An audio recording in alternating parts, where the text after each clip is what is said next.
I heard my stepmother on the phone saying, "The facility can take my stepson on Monday. Just tell everyone he ran away." She was in the kitchen talking to someone while my 13-year-old brother Jamie sat in the next room organizing his dinosaur collection by geological period like he did every Sunday morning. Jamie is autistic and follows the same routine every single day, which is why hearing her say he'd run away made no sense. He'd never left the house alone in his entire life. "No one will question it." She continued into the phone. "Kids like him go missing all the time." I stood frozen in the hallway holding the laundry basket I'd been carrying upstairs. My stepmother Carol had married my dad 3 years ago after my mom died, and she'd always seemed patient with Jamie. "The paperwork is already signed. His father doesn't even know what he's signing anymore." That made my blood run cold because my dad had early onset dementia and signed whatever Carol put in front of him. I backed away quietly and went to Jamie's room where he was lining up his dinosaurs. "Hey buddy, we're going on an adventure today," I said, trying to keep my voice normal. Jamie looked up at me and frowned. "It's Sunday."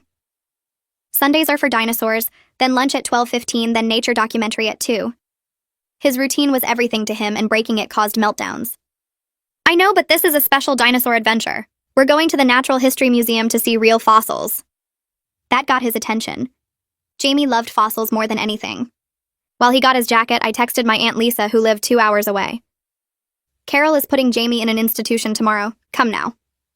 Lisa responded immediately that she was on her way. Carol appeared in Jamie's doorway looking suspicious.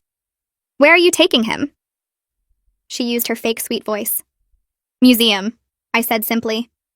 "He finished his dinosaurs early, so I thought we'd go out." She stepped closer and I could smell wine on her breath even though it was only 10 in the morning.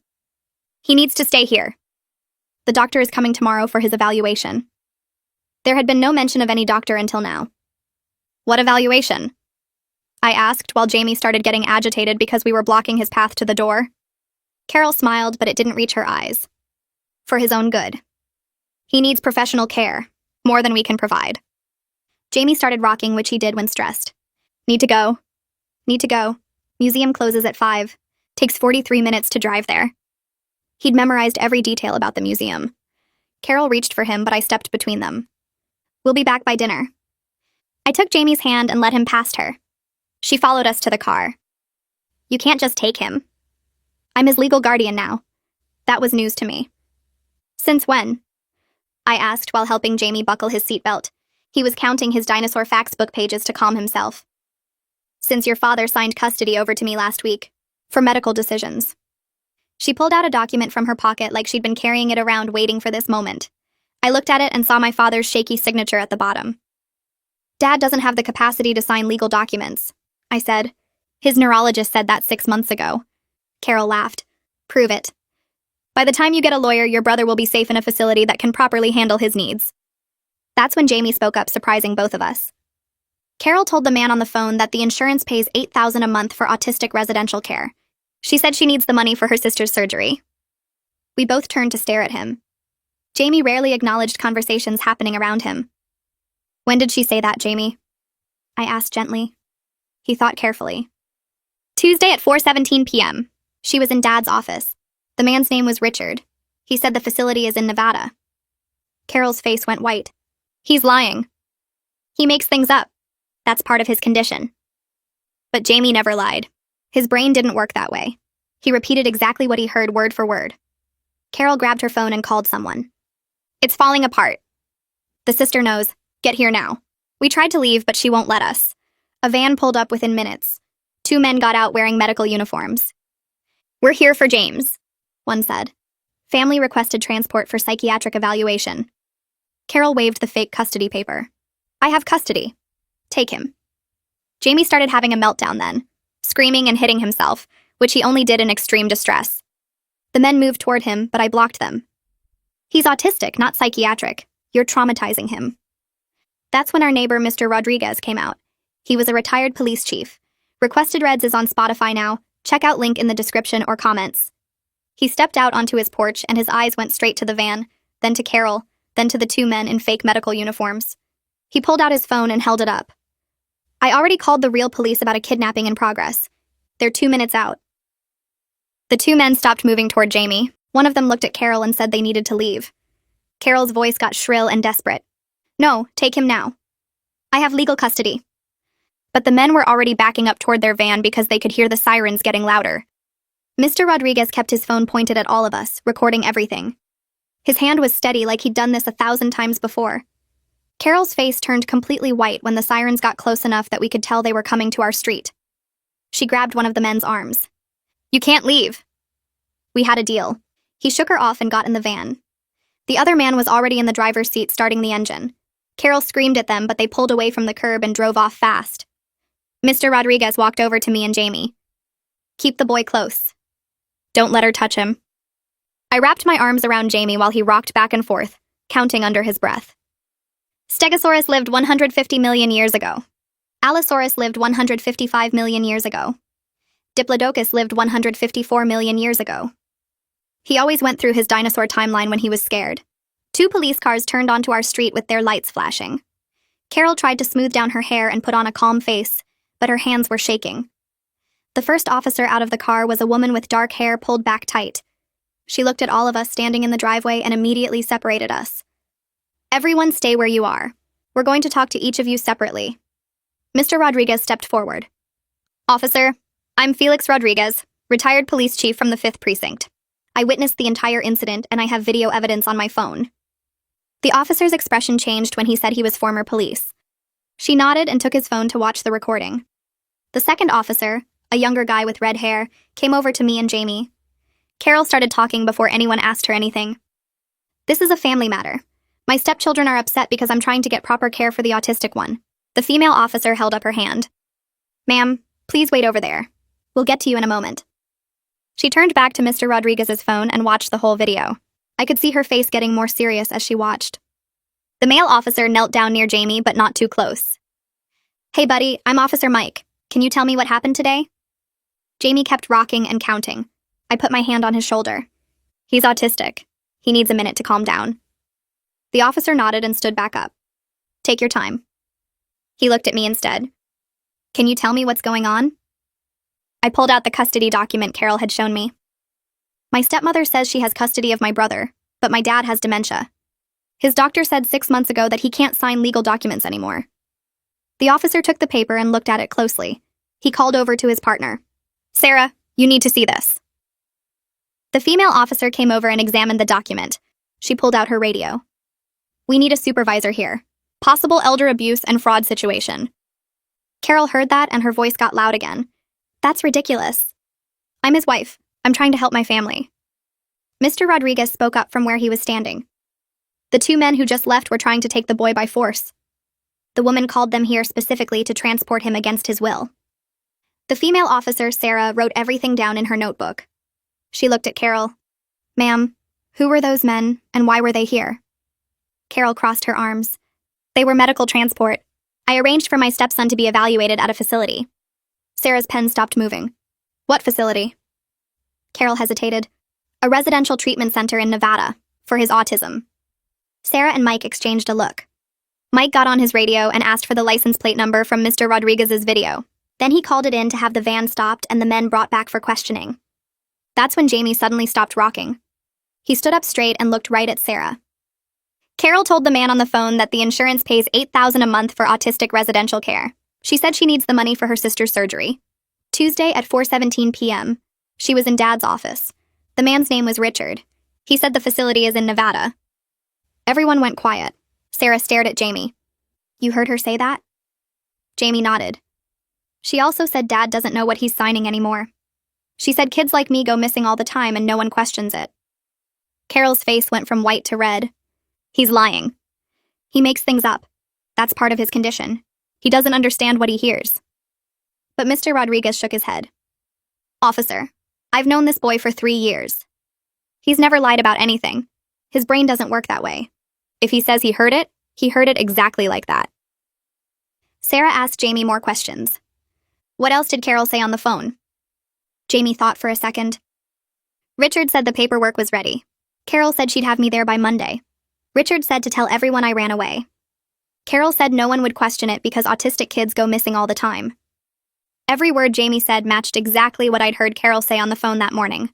Sarah wrote it all down while Mike called for another unit. Carol tried to interrupt, but Sarah told her to be quiet. "Ma'am, you need to stop talking right now." Then Sarah asked Jamie about the time and date again, and he repeated it exactly the same. Tuesday at 4:17 p.m. Sarah asked him what day of the week that was, and Jamie said it was Tuesday, and that was his library day, and he'd been organizing his dinosaur books by author. She asked what he'd had for lunch that day, and he said turkey sandwich with no crust and apple slices and milk. Everything he said was specific and detailed and never changed. Carol tried one more time. You can't believe him. He's disabled. Mr. Rodriguez stepped closer. Officer, I need to tell you something about this boy. 3 years ago, there was a car accident on our street. Jamie was outside and saw the whole thing.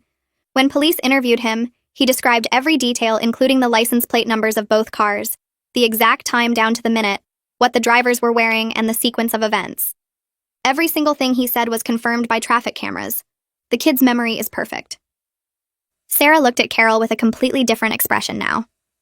Ma'am, we're going to need you to come to the station to answer some questions. Carol started backing up toward the house. I don't have to go anywhere. This is my home. Mike moved to block her path to the door. Actually, ma'am, you do need to come with us. That's when I heard tires squealing and saw my Aunt Lisa's car fly around the corner and slam to a stop in front of our house. She jumped out and ran toward us. Where's Harold?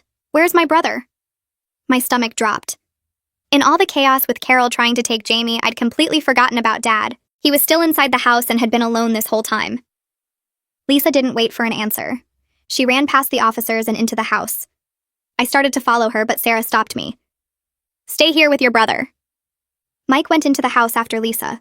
We could hear her calling for Dad. Then we heard her voice get upset. Harold? Harold, can you hear me? Mike came back out. We need an ambulance. The father is in distress. Sarah called it in while I tried to get past her to go inside. That's my dad. I need to see him. She let me go, but told Jamie to stay with Mr. Rodriguez. I ran into the house and found Lisa in Dad's bedroom. He was sitting on the edge of his bed looking confused and scared. His shirt was on backwards and he had one sock on. Lisa was holding his hand and talking to him gently. Harold, it's me, Lisa. Can you tell me what day it is? Dad looked at her, but his eyes were unfocused. Where's Carol? Carol takes care of things. Lisa's jaw got tight. Carol's not here right now. When did you last eat? Dad couldn't answer. He just kept asking for Carol. I felt sick looking at him because he seemed worse than the last time I'd seen him just 2 days ago. A paramedic came in and started checking Dad's vital signs. Lisa explained to them about his dementia and asked if he was dehydrated or in medical distress. The paramedic said his blood pressure was high, and he seemed confused beyond his normal baseline. They wanted to take him to the hospital for evaluation. Sarah came into the room with her supervisor, a sergeant with gray hair and a serious face. Lisa turned to them. I'm Harold Moore's sister. I need to know what's happening with Carol. The sergeant introduced himself and asked Lisa for identification. She showed him her driver's license and explained she'd been trying to stay involved with Dad's care, but Carol had been limiting her access. She stopped returning my calls 3 months ago. She said Harold was doing fine and didn't need visitors because it confused him. I should have pushed harder. The sergeant asked about Dad's medical condition, and Lisa pulled out her phone to show him emails from Dr. Swanson, Dad's neurologist. 6 months ago, Dr. Swanson documented that Harold lacks the capacity to make legal or medical decisions. Any documents he signed after that date are invalid. The sergeant read through the emails carefully. Then he looked at the custody document Carol had been waving around. This is dated 2 weeks ago. Lisa's face went hard. Then it's fraudulent. Harold couldn't legally sign that. The sergeant called for Adult Protective Services and Child Protective Services to come to the house immediately. Within minutes, a woman in her 30s arrived carrying a worn leather bag and wearing practical clothes that looked like they'd survived countless emergency calls. She introduced herself as Kathleen Walls from Child Protective Services and asked if we could all talk separately. Lisa stayed with Dad while Kathleen took me into the kitchen first. She sat across from me at the table and pulled out a notebook, but kept her eyes on my face instead of writing anything down yet. She asked me to describe a normal day in our house before today, and I told her about Jamie's routines, Dad's confusion, Carol's increasing frustration with both of them. Kathleen wrote down specific details like when Carol started drinking during the day and when she stopped letting Lisa visit. Then she asked if Carol had ever hurt Jamie or Dad physically. I said no, but she'd yell at Jamie when he had meltdowns and she'd gotten Dad to sign papers he didn't understand. After 20 minutes with me, Kathleen went to talk to Jamie in his room. I could hear her gentle voice asking him questions and Jamie's careful, literal answers. He told her his exact daily schedule and how Carol got angry when he needed extra time for transitions. He said Carol told him 3 weeks ago that he was too much work, and maybe he'd be happier somewhere else with other kids like him. Kathleen spent almost an hour with Jamie, letting him show her his entire dinosaur collection while she asked about his relationship with each family member. When she came back downstairs, she looked troubled but didn't share what Jamie had said. She talked to Lisa next, then spent time with Dad, though that conversation was shorter because he kept getting confused about who she was. By early afternoon, Kathleen asked to see the custody document Carol had been waving around earlier. Lisa pulled it from her purse where the police had returned it after photographing it. Kathleen studied the paper carefully, running her finger over the notary seal at the bottom. She took out her phone and snapped several pictures from different angles, then called someone and described what she was seeing. She used words like irregular stamp impression and possible forgery. She told whoever was on the phone that she was sending the images right away for verification. Less than an hour later, her phone rang and she stepped outside to take the call. When she came back in, her expression was harder than before. She told us the document was fraudulent because the notary seal didn't match any registered notary in the county, and the document had never been filed with the family court like it should have been. Carol had created fake paperwork and carried it around like it was real. Kathleen called the police sergeant who'd been here earlier and explained what they'd discovered. Within 30 minutes, 2 officers arrived with paperwork for a search warrant. They asked Lisa to show them where Carol kept her personal belongings and office space. Lisa led them to the small room off the kitchen that Carol used as her home office. The officers started going through the desk drawers and filing cabinet while Kathleen, Lisa, and I waited in the living room. Jamie sat on the floor organizing his dinosaurs again because the routine helped him feel safe after all the disruption. I could hear the officers talking quietly, and the sound of papers being moved around. After about 40 minutes, one of them called for Kathleen to come look at something. She went into the office and came back out looking grim. She asked Lisa to come see as well. They were in there for another 20 minutes before returning to where I waited with Jamie. The officer explained they'd found multiple documents with forged signatures, all supposedly signed by Dad in the past 6 months. There were medical consent forms, financial authorizations, insurance documents, and 3 different versions of custody papers. Carol had been practicing Dad's signature and getting better at it over time. They also found a folder with information about facilities in Nevada and Arizona, including fee schedules and payment arrangements. One document showed Carol would receive $2,000 for every placement she facilitated. Lisa pulled out her phone and scrolled through her contacts until she found Dr. Swanson's number. She stepped into the hallway to make the call while the officers continued documenting what they'd found. I could hear Lisa explaining the situation and asking about Dad's capacity evaluation from 6 months ago. Her voice got louder when she described the forged documents and Carol's scheme. After about 10 minutes, she came back and put her phone on speaker so Dr. Swanson could talk to the officers and Kathleen. Dr. Swanson's voice was clear and professional as she confirmed she'd documented in detail that Dad lacked the capacity to make legal or medical decisions as of 6 months ago. She said she'd sent copies of her evaluation to Dad's primary care doctor and had discussed it with Dad and Carol in a family meeting. Carol had been present when Dr. Swanson explained that any legal documents Dad signed after that date would be invalid. Dr. Swanson said she was shocked that Carol had continued getting Dad to sign things and would provide written testimony and her complete medical records for any legal proceedings. She also offered to conduct a new evaluation of Dad's current state if needed. Kathleen thanked her and ended the call, then made notes about everything Dr. Swanson had said. By late afternoon, Kathleen told us she'd made her preliminary determination. She said that based on the interviews, the fraudulent documents, and Dr. Swanson's testimony, there was clear evidence of elder abuse and attempted child endangerment. She was recommending that Jamie and I stay in the house with Lisa as temporary guardian while the investigation continued. Dad would also remain at home but would need supervision and a formal capacity evaluation. Carol would not be allowed to return to the house or have any contact with any of us pending the outcome of the investigation. The police sergeant said they were placing an emergency protective order that would be served to Carol at the station. Kathleen said she'd file her report tonight and a judge would review everything first thing in the morning for a temporary custody order. The next morning, Jamie's advocate called to tell us she was filing an emergency petition with the court. She explained that based on everything Kathleen documented and the police report about the fake custody papers, she had enough evidence to ask for immediate guardianship changes. The court scheduled a hearing for 3 days from now because of how serious the situation was. I felt sick with worry, but also relieved that someone official was finally stepping in to protect Jamie. Lisa sat with me at the kitchen table while we talked to the advocate about what would happen at the hearing. The advocate said Judge Lorraine would review all the documents, interview people if needed, and make a decision about who should have legal authority over Jamie and Dad. I couldn't stop thinking about how close Carol came to taking Jamie away, and how we almost didn't stop her in time. That afternoon, Lisa's phone rang with a number she didn't recognize. She answered, and her expression changed immediately. Carol's lawyer was on the other end trying to set up a meeting to discuss everything. The lawyer kept saying Carol was under a lot of stress and made some bad choices, but she never meant any real harm. He suggested we could work this out without going through a big court battle that would upset everyone. Lisa's voice stayed calm and cold as she told him we would only communicate through our own lawyer from now on. She hung up and looked at me with anger in her eyes. The fact that they were trying to make Carol's actions sound like simple mistakes made me so mad I wanted to scream. Carol had planned to send Jamie away for money and lied to everyone about it. That wasn't stress. It was calculated and wrong. I spent the rest of that day going through every piece of paper in Dad's office. Lisa helped me sort through filing cabinets and desk drawers looking for anything else Carol might have forged. Around 6 in the evening, I found a folder labeled estate planning that made my stomach drop. Inside was a will dated 2 months ago with Dad's signature at the bottom. I read through it and saw that it left everything to Carol and specifically excluded me, Jamie, and Lisa by name.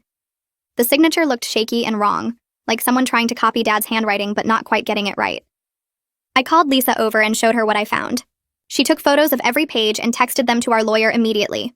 Our lawyer called back within 20 minutes and said this was more evidence of Carol's fraud scheme. She asked us to keep looking for any other suspicious documents and to make copies of everything we found. The next day, Amelia came to the house to do a new evaluation of Dad's condition. She spent 2 hours with him in his room, asking questions and doing tests to check his memory and thinking abilities. When she came out, her face looked sad and serious. She sat down with Lisa and me in the living room and explained that Dad's dementia had gotten much worse in just 6 months. She said the stress of Carol's manipulation and the changes in his daily routine probably made it progress faster than it normally would have. Dad couldn't make any legal or medical decisions for himself anymore and needed someone watching him all the time to keep him safe. She would write a detailed report for the court explaining his current state and why any documents he signed in the past 6 months should be considered invalid. Hearing how bad Dad had gotten made me want to cry, but I held it together because there was too much else to handle right now. Tuesday morning started with Jamie's usual routine, but then Kathleen showed up for another interview and everything fell apart. Jamie had been counting on his regular schedule and the change threw him completely off balance. He started rocking and making distressed sounds, then escalated to hitting his hands against his legs. Lisa and I both tried to calm him using the techniques that usually worked, but he was too upset. Kathleen backed off and gave us space while we worked with Jamie. It took almost an hour to get him settled again, with both of us taking turns talking to him softly and helping him regulate his breathing. When he finally calmed down, I sat on the floor next to him feeling exhausted and scared. Carol had wanted to put him in a place where nobody would understand his needs or know how to help him when he got overwhelmed. Those people would have just restrained him or medicated him instead of patiently working through it like we did. The thought of what could have happened made me feel sick. 3 days after the petition was filed, we all got dressed up to go to court. Jamie wore his favorite shirt with a big dinosaur on the front and carried his fax book in both hands.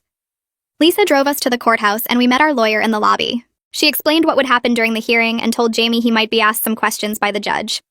We walked into the courtroom and I saw Carol sitting at a table with her lawyer on the other side. She looked at us but didn't say anything. Judge Lorraine came in and everyone stood up until she sat down behind her big desk. She started reading through papers in front of her, taking her time and making notes. After about 10 minutes, she looked up and started asking questions about the timeline of everything that happened. She wanted to know exactly when Carol got the fake custody document, when Dad's doctor said he couldn't sign papers anymore, and when the police found all the forged signatures. Her face got more and more serious as she read through the evidence file. Carol's lawyer stood up and started talking about how Carol was just trying to get proper care for Jamie because his needs were too much for the family to handle at home. He said the custody document was a misunderstanding, and Carol never meant to do anything illegal. Judge Lorraine cut him off in the middle of his sentence and pointed at one of the papers in front of her. She said the notary seal on the custody document was completely fake, and that alone was a serious crime. Then she read from the report Jamie's advocate wrote about how well he was doing at home with the right support. She asked Carol's lawyer how sending Jamie away to a facility in another state would help him when he was already stable and happy. The lawyer didn't have a good answer and sat back down looking uncomfortable. Jamie's advocate asked if Jamie could talk to the judge directly. Judge Lorraine said yes and asked Jamie to stand up. He stood next to our table, still holding his fax book, and started reciting Carol's phone conversation from Tuesday at 4:17 p.m. He said every single word exactly the same way he told the police, including Richard's name and the part about the $8,000. Judge Lorraine listened carefully, and then asked Jamie some gentle questions about what he liked to do every day and where he wanted to live. Jamie told her about his dinosaur collection and his routines and said he wanted to stay home with me and Lisa. His voice was clear and honest, and I could see the judge believed every word he said.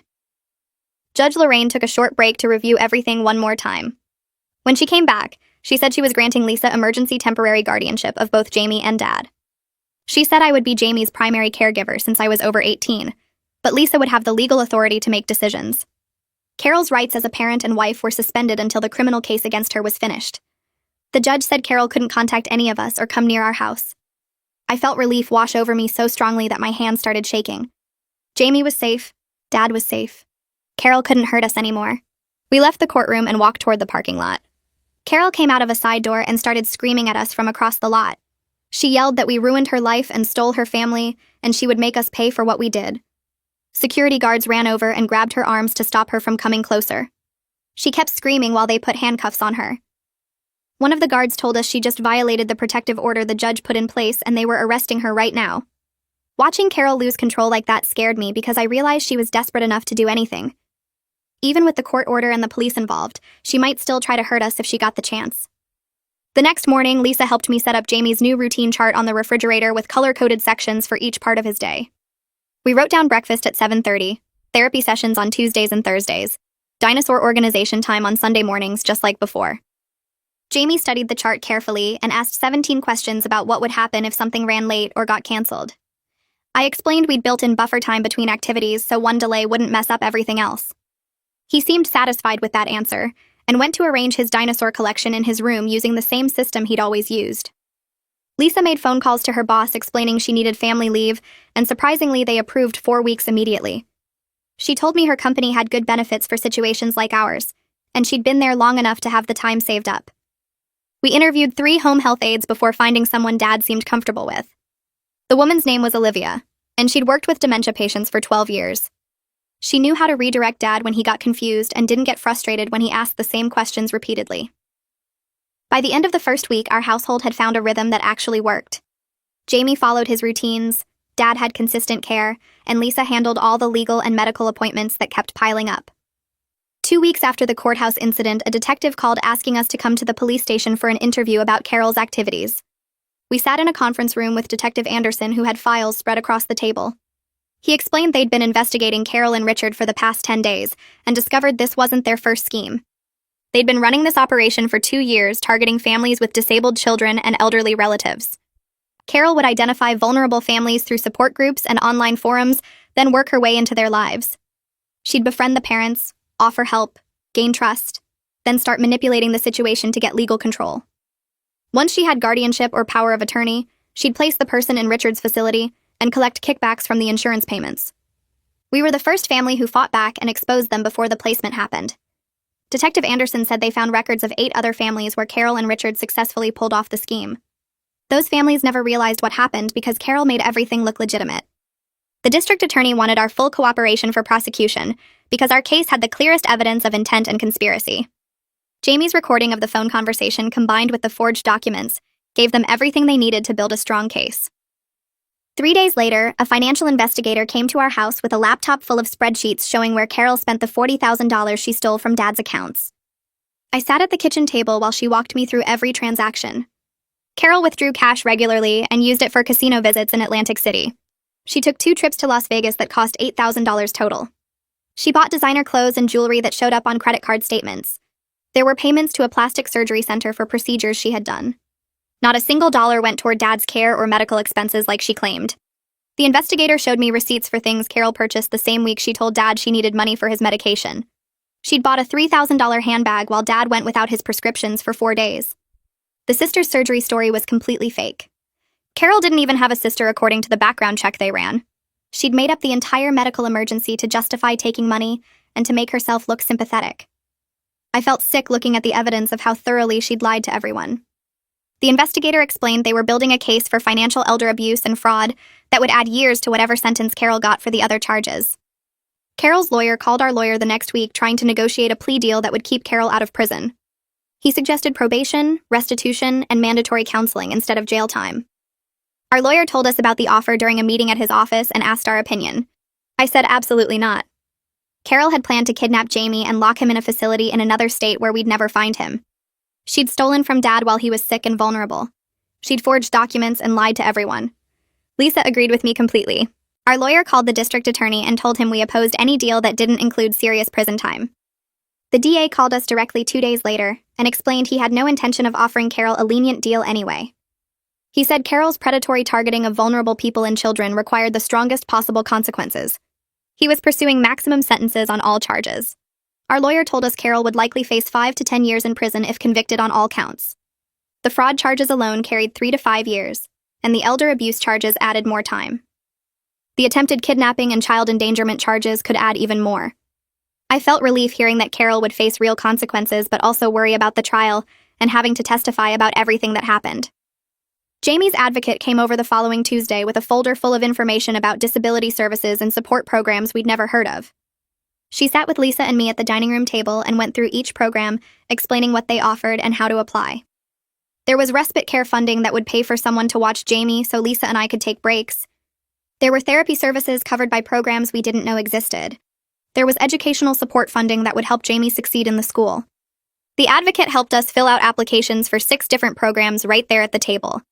She knew exactly what information each one needed and how to word things to meet their requirements. Within 2 weeks, we got approval for respite care and therapy services. Jamie started working with an occupational therapist named Sarah, who specialized in helping autistic teenagers develop coping strategies. She taught Jamie techniques for handling disruptions to his routine without having meltdowns. She worked with him on recognizing when he was getting overwhelmed and using calming strategies before reaching crisis point. After just 3 sessions, I could see Jamie using the techniques she taught him. When his Tuesday appointment ran late and pushed back his lunchtime, he used the breathing exercises Sarah showed him instead of getting upset. Dad had good days and bad days, but I noticed he seemed more relaxed overall without Carol around. On his bad days, he didn't recognize me or know where he was.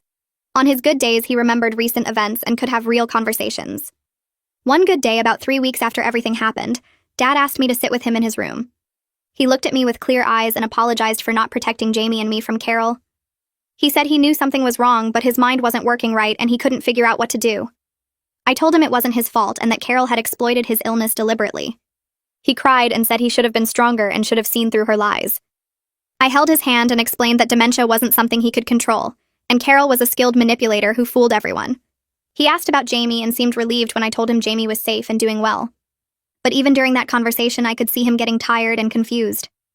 By the end, he was asking me questions he'd already asked twice. The guilt he carried was obvious even through the dementia, and I wished I could make him understand none of this was his fault. 3 weeks after our court hearing, Detective Anderson called with news that Richard Pittman had been arrested in Nevada. Federal agents raided his facility and found 12 residents who'd been placed there under circumstances similar to what Carol tried to do with Jamie.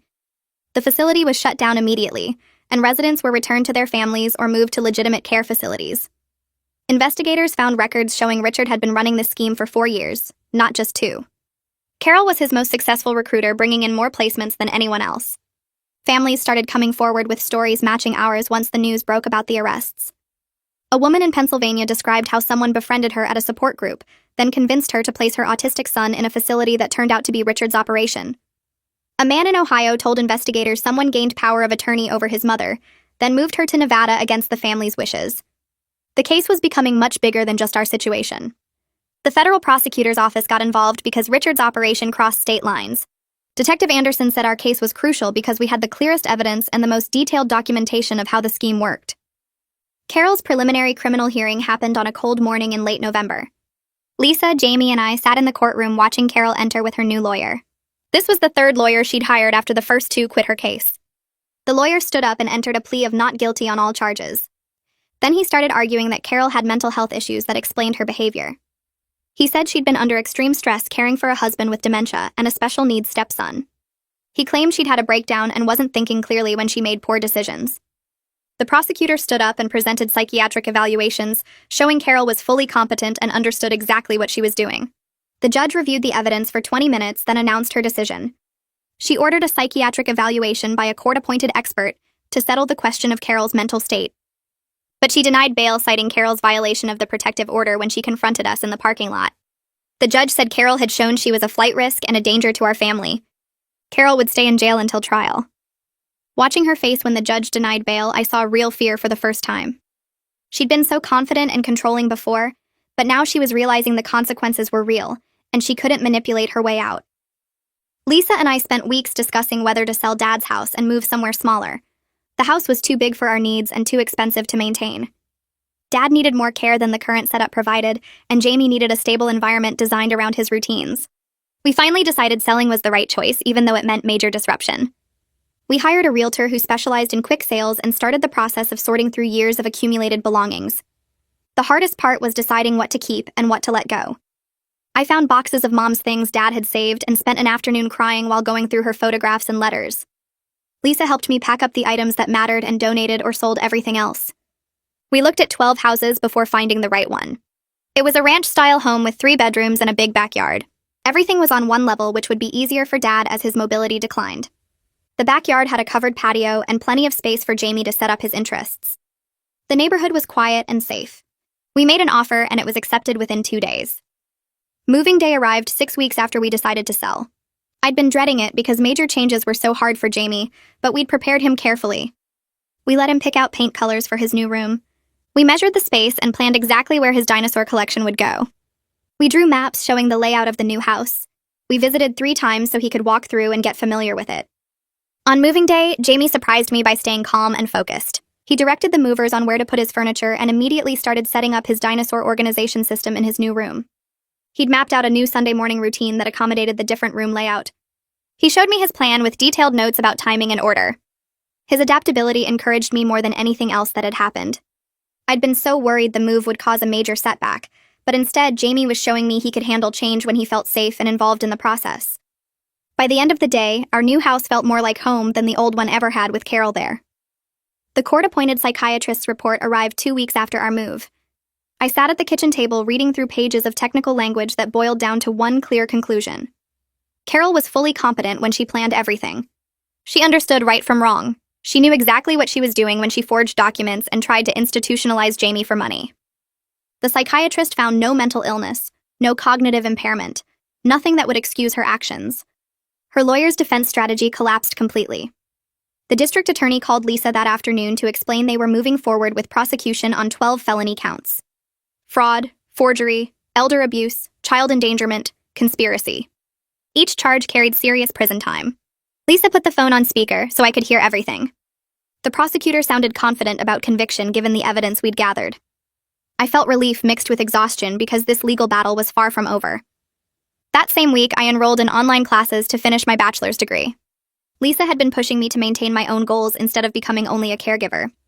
She reminded me that I was 22 years old with my whole life ahead of me. We worked out a schedule where I could study in the mornings while she handled Dad's breakfast routine, and the home health aide arrived at 9. I took classes in the afternoons when Jamie was at the school and studied at night after everyone went to bed.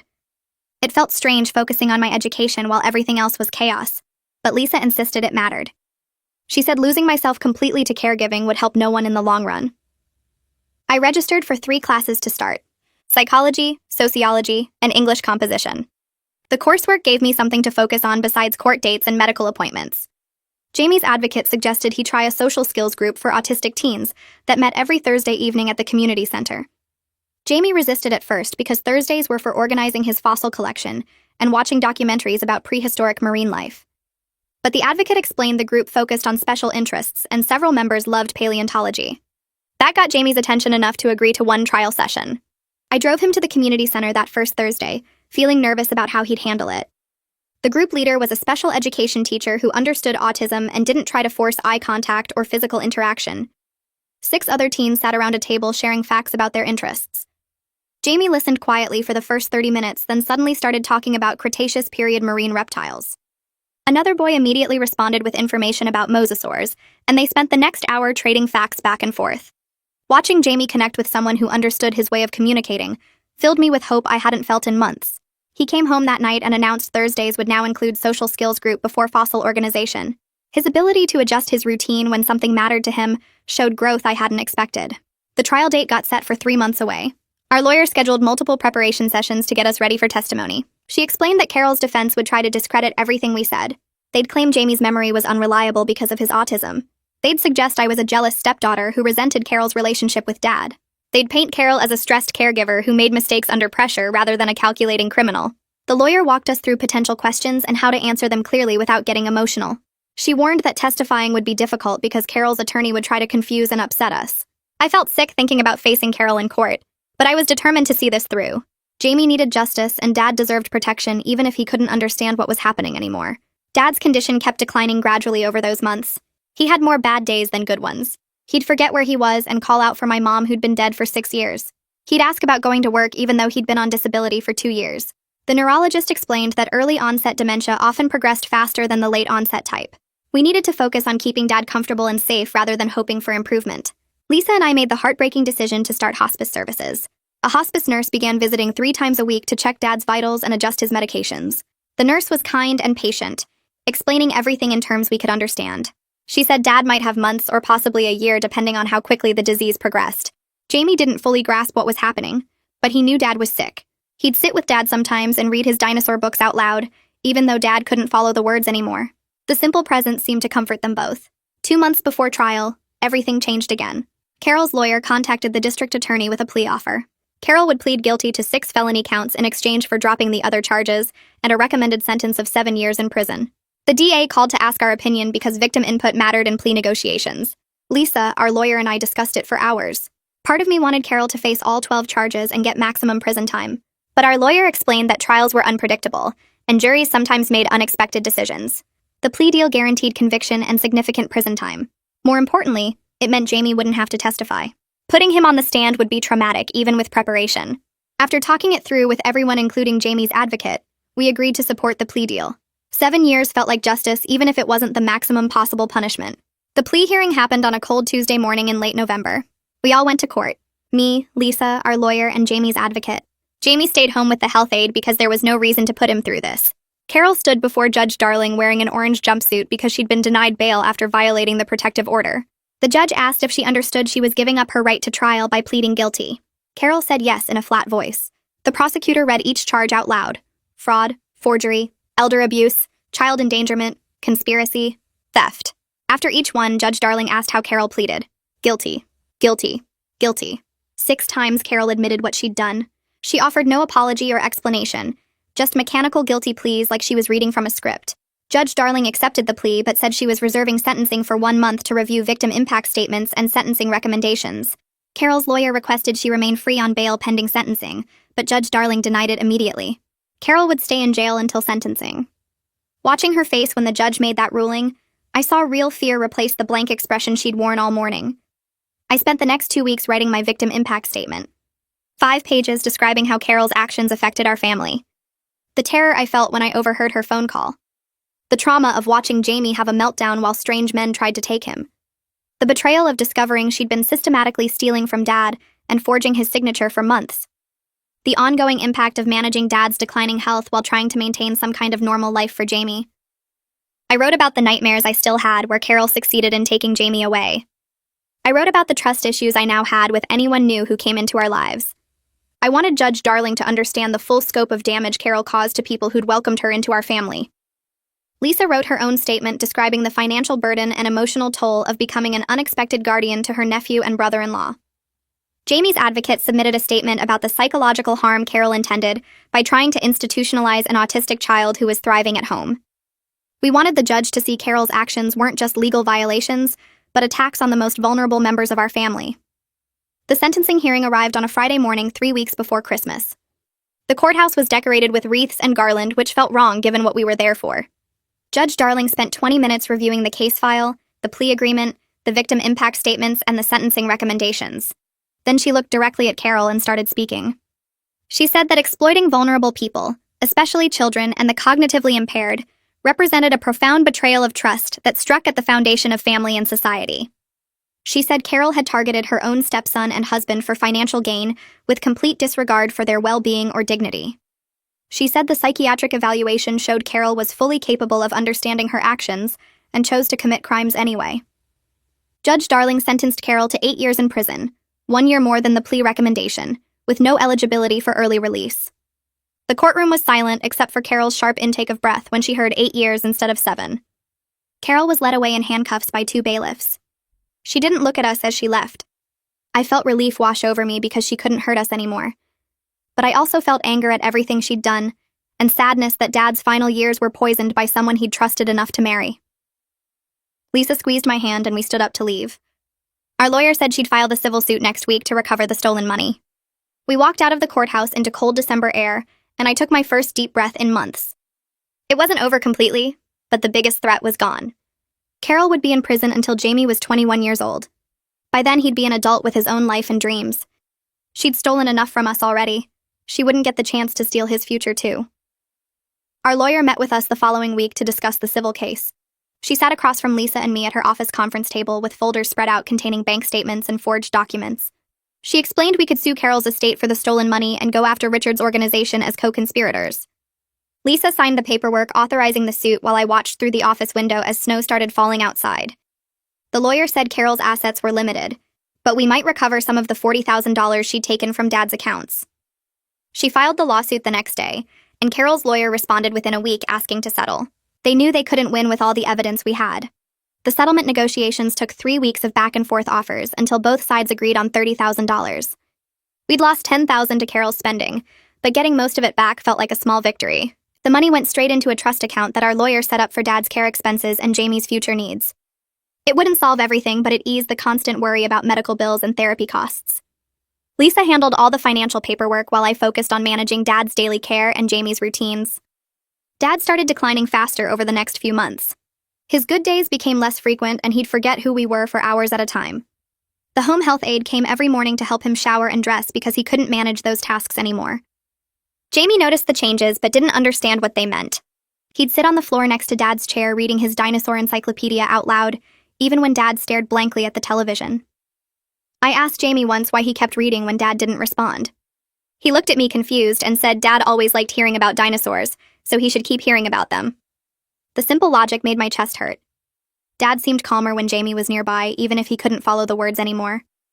Some afternoons, I'd find them both in the living room with Jamie's books spread everywhere, and Dad's hand resting on Jamie's shoulder. Neither of them spoke, but the quiet presence seemed to comfort them both. 6 months after Carol's sentencing, Dad stopped eating much. The hospice nurse said his body was shutting down and we should prepare ourselves. Lisa took another leave from work and moved back in with us. We set up a hospital bed in Dad's room and took turns sitting with him around the clock. Jamie asked detailed questions about what happens when people die. He wanted to know if Dad would stop breathing first, or if his heart would stop first. I tried to explain gently that we didn't know exactly how it would happen, but Dad wouldn't be in pain. Jamie nodded and went back to organizing his dinosaur collection by size instead of geological period. He said Dad liked the big ones best, so he wanted them where Dad could see them. On a Tuesday morning just after sunrise, Dad took 3 slow breaths and then stopped. Lisa and I were both sitting on either side of his bed holding his hands. The hospice nurse checked his pulse and confirmed he was gone. I felt numb and relieved at the same time because he'd been suffering and now he wasn't. Jamie came in when we called him and stared at Dad for a long minute. He asked if Dad's brain had stopped working completely now. I said yes. He asked if that meant Dad wasn't confused anymore. I hadn't thought about it that way, but I told him maybe that was true. Jamie touched Dad's hand carefully and said goodbye. Then he asked when the funeral would be and what we'd say about Dad. I explained we'd have a small service and people would share memories. Jamie insisted we had to include dinosaur facts because Dad always encouraged his interest in paleontology. Lisa agreed immediately. At the funeral 3 days later, Jamie stood up in front of 20 people and recited 5 facts about Triceratops, which had been Dad's favorite. He explained that Dad taught him to love learning and never made him feel bad for being different. Several people cried, but Jamie just sat back down and folded his hands in his lap.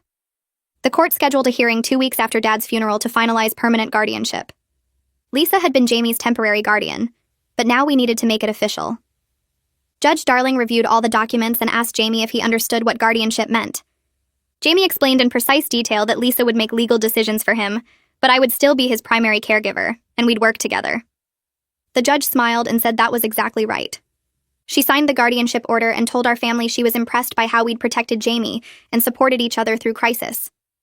Walking out of the courthouse, I felt the weight of the past year pressing down on me. Carol was in prison.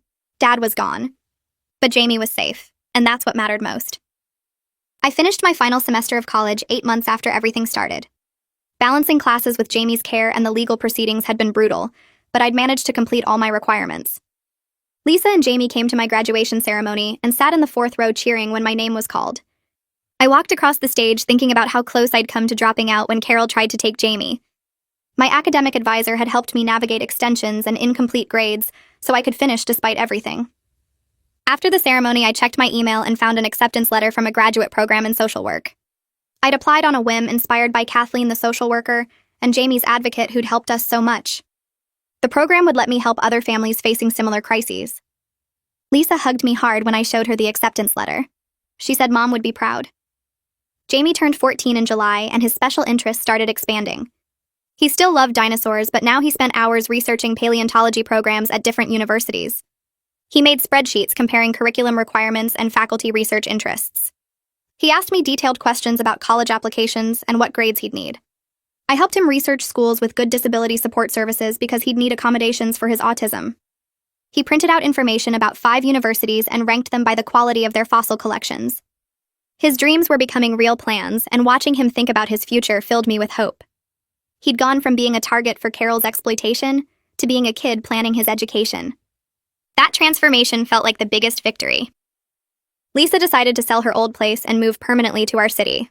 She'd been commuting back and forth for months, and it didn't make sense anymore. She found an apartment 10 minutes from our house and moved in over one weekend. Jamie helped her unpack and organized her kitchen cabinets by size and frequency of use. She laughed and left them that way. She told me one night that she'd never expected to become a co-parent to her nephew and brother, but our family had become the most important thing in her life. I understood what she meant. We looked different from we had 2 years ago, but we were stronger. No one was lying or hiding things. We worked together and protected each other. That's what family should be. The mail brought a notice about Richard's criminal trial. He'd been sentenced to 15 years in prison, and his organization was sued by 8 different families. Our case had started a domino effect that protected other vulnerable people from the same exploitation. The prosecutor sent a letter thanking us for our cooperation and explaining that our evidence had been crucial to building cases against Richard and his network. Knowing we'd made that difference helped me make sense of everything we'd been through. Carol had tried to destroy our family for money, but instead she'd exposed a system that was hurting lots of families. Other kids like Jamie were safer now because we'd fought back. A year after Carol's sentencing, I started my graduate program in social work. I took mostly evening classes, so I could still be home with Jamie during the day. Lisa adjusted her work schedule to cover the times I was in class.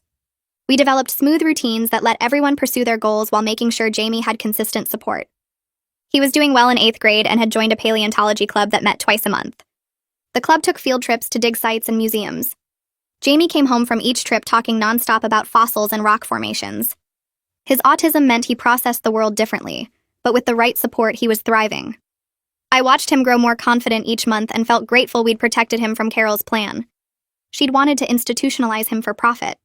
Instead, he was participating in clubs and planning for college and living the life he deserved. A letter arrived in the mail about 3 months later with an official state seal on the envelope. Jamie's advocate had nominated our family for a state award recognizing advocacy for people with disabilities. I read the letter twice because it felt unreal that anyone would recognize what we'd been through as something worth celebrating. The ceremony was scheduled for the following month at the state capitol building. Jamie wanted to know exactly what would happen at the ceremony, so I called the organizer and got a detailed schedule for him. He studied it carefully and asked questions about where we'd sit and what time each part would start. The predictability helped him feel ready. On the day of the ceremony, we drove to the Capitol and found the auditorium where the event was being held. Jamie wore a button-up shirt with tiny dinosaur prints that Lisa had found online. About 50 families were being recognized for different achievements related to disability advocacy and support. When our turn came, Jamie walked to the podium with me and Lisa standing behind him. He'd written his own speech and practiced it 17 times according to his count. He explained how his autism gave him the ability to remember Carol's exact words from her phone conversation, and how that memory helped protect both himself and Dad from her plan. His voice stayed steady as he talked about being proud of who he was and grateful for a family that understood his needs. The audience clapped and several people approached us afterward to share their own stories about fighting for their disabled family members. One woman told Jamie he was brave, and he corrected her saying he wasn't brave, just accurate about what he heard. That made her laugh, and she told him accuracy was its own kind of courage. My internship placement at a family services agency started the following week.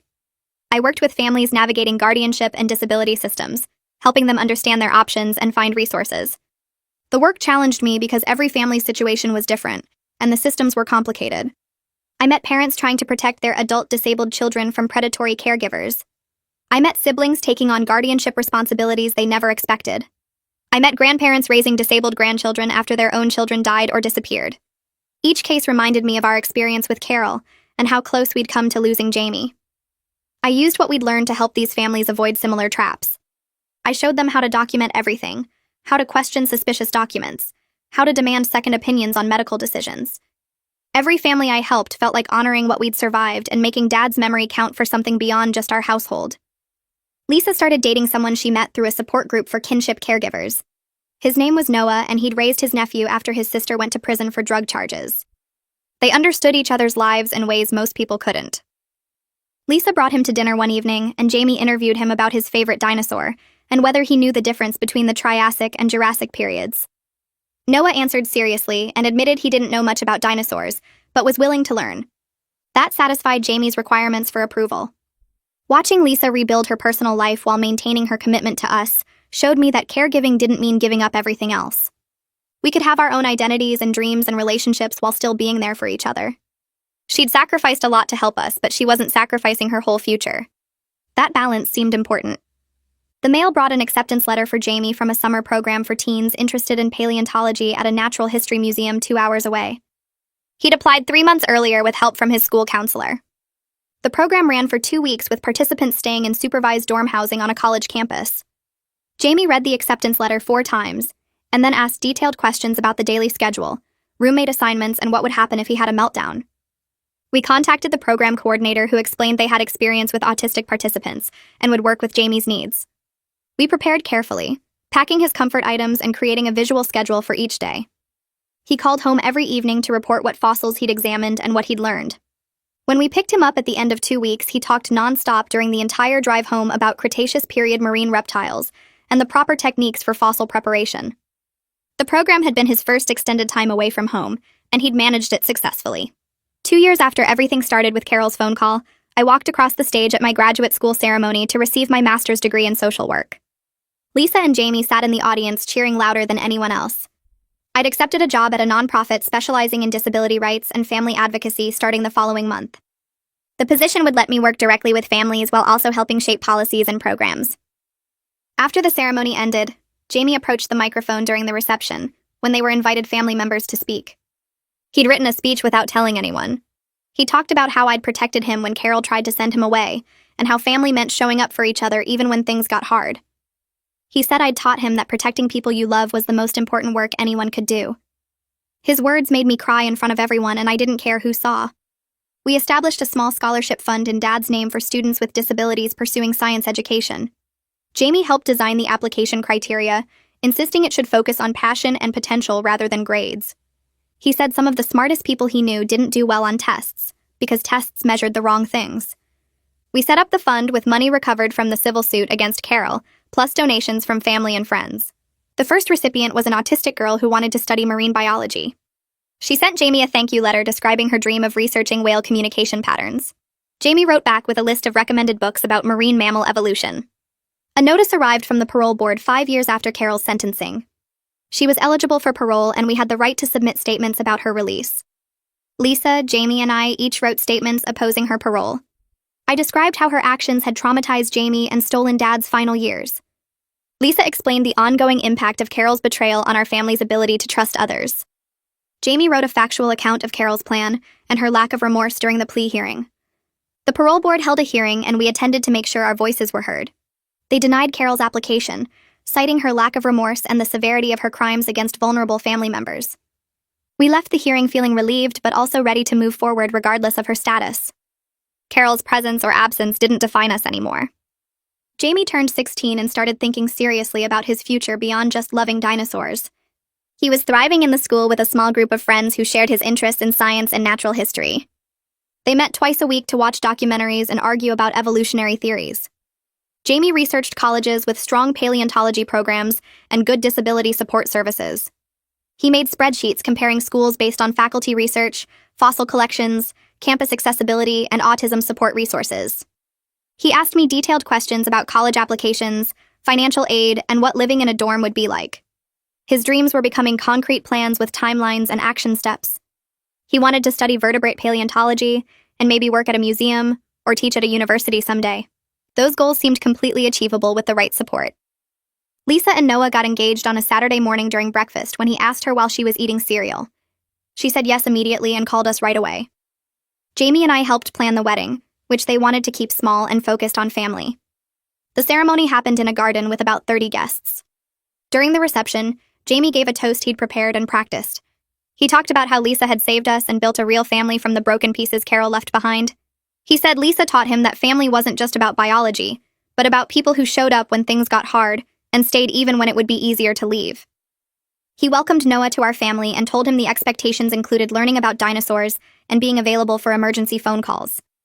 Everyone laughed and Noah promised to meet all requirements. I got promoted to program director at my nonprofit 18 months after starting there. The position meant overseeing services for 50 families navigating guardianship and disability systems. I hired staff who had lived experience with disability, either personally or as family members. We built a team that understood what families went through because we'd been through it ourselves. We created resources that could have helped us 3 years ago when we were fighting Carol and trying to figure out the legal system. Every family we served got assigned an advocate who explained their options clearly and helped them avoid predatory situations. We tracked outcomes and saw families successfully protecting their disabled members while maintaining their quality of life.